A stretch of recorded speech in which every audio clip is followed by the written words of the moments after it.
Hey guys, welcome back to the channel. It's your girl Sylvia. Thank you for joining in on another video. So today I'm going to be doing another skincare video for you guys. So we're going to be talking about the ingredients that you shouldn't mix with your Trentinion. So I just started using Trentinion 0.05% and on my face, and of course I'm going to do a review for you guys later on, but for now I'm going to be sharing with you some of the ingredients that you shouldn't mix with your Trentinion. Okay, so let's get into this video. So first things first, if you're using Trentinion for the very first time like me, welcome to the community of Trentinion users. So of course a lot of us have ingredients that we'll be using, like a lot of skincare that we'll be using previously, and then introducing this new product, you're like, okay, what should I use? Or I'm using this and it's irritating my skin. What are the things that I should avoid? What are the things I should get, like a new moisturizer that I should get?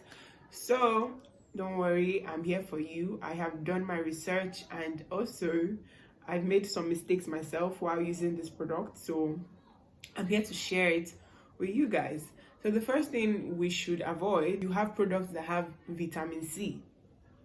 Yes, I'm that girl, because all my like my cleansers and my toners all have vitamin C. My serum is vitamin C, my night cream is vitamin C, and you know, it's kind of like you have to just ditch all those products. Well, not really ditch them, but like not use them while you're using Trentinion.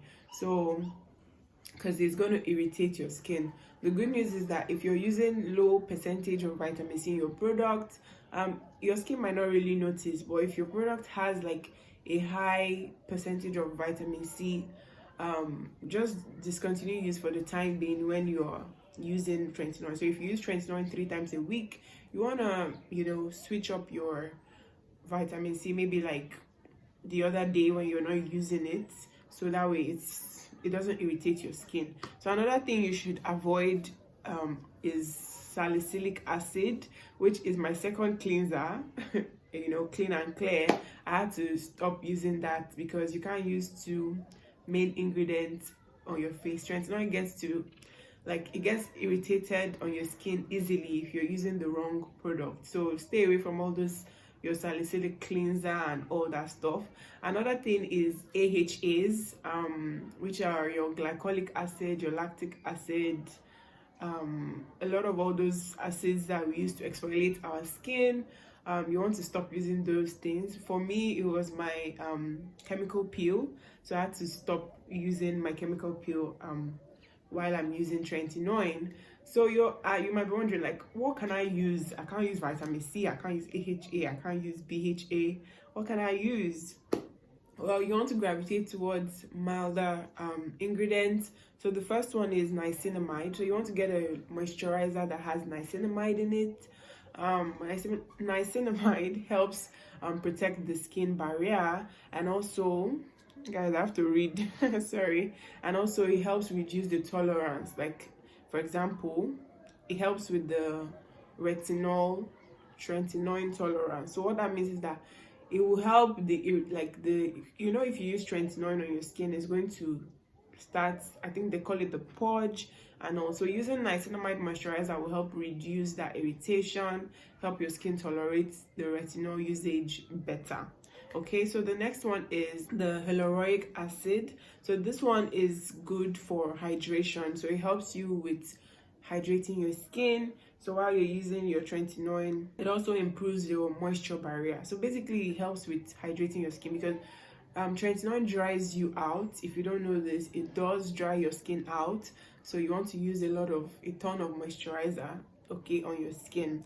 So the next one are peptides. So this one is like peptides and retinol helps with your wrinkles, helps reduce the appearance of them, and also helps with any aging issues that you have. So peptides are good for aging and all that stuff. So you can mix those with your Trentinion. Then the next one is Ceramides. So there's this lotion, I think, fun fact, so it's like 2.5 I think for the medium size jar. I'll put the picture here so you can see it. So you can use this, and it's affordable, so you can get it between 2.5 to 4.5. I will confirm the price on Buy Better or 2411. And yeah, so those are the ingredients you should gravitate towards: niacinamide, hyaluronic acid, peptides, and ceramides. Avoid vitamin C, AHAs, BHAs, and anything that you know that is too harsh for your skin.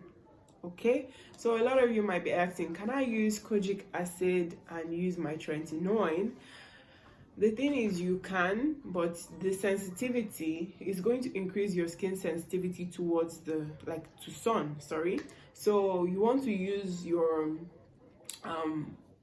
kojic acid on the days you're not using your Trentinion, and then even if you mix it together at the same time, it will still do the work. It's great to mix together, but when you're going out, in fact every single day you witness the day, make sure you apply your sunscreen, no jokes, and top it up. Applying sunscreen in the morning once that whole day does not do the job. You need to apply 2 or 3 times during the day, so that your sunscreen can be sunscreening you. Okay, so yeah, so that brings me to the end of this video. If you have any ingredients that you kind of have in your shelf but you're not sure of if you should mix it with your Trentinion, you can leave it in the comment section. I will answer your questions. Before you leave, make sure you subscribe to the channel, follow me on Instagram. I post skincare reels and thread, same handle, so definitely follow me as well. Thank you so much for coming here to watch my video. I appreciate you guys. We are getting close to 8,000, and once we hit that mile, I will definitely upload it on the community so you guys can see and congratulate me. Thank you so much. Have a lovely day, guys. Bye.